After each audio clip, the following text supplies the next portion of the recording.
panahon ngayon. Grabe, para tayong nasa Saudi Arabia na ang init-init. Ako, Diyos mio. Tumatagaktak ang ating pawis. At ito, kahit ang init-init ako'y nagkakape pa rin. Ewan ko ba kung bakit. Gusto ko nang magkape kahit ganitong ang init ng panahon kasi ang lalamunan ko parang Makati. Kasi ang init ng panahon, gusto mo malamig lagi ang iinumin. Kaya yon yata ang pinagkuhanan ng kati ng mahilig uminom ng malamig na tubig.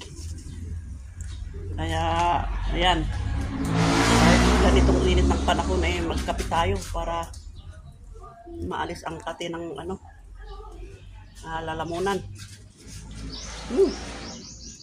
At ito, may merienda tayong iluluto ko palang upya. Habang nagkakape, ako'y nagluluto ng aming hapunan.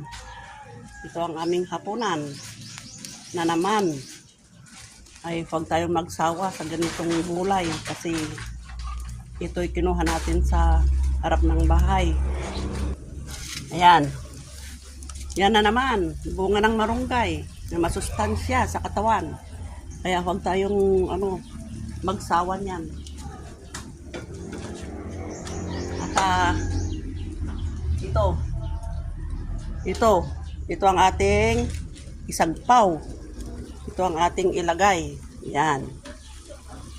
Sardinas. Yan. Yakakakakak. Oh, see?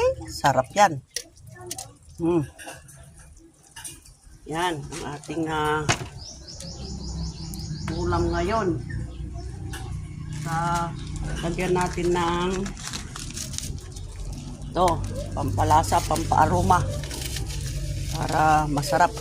Yan, konti lang.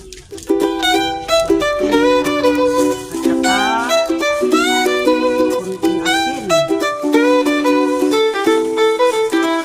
Kuha tayo ng asin dito. Yan. Kunting asin. Kunti lang kasi ayan. Okay. Asin, kunting asin. Yan.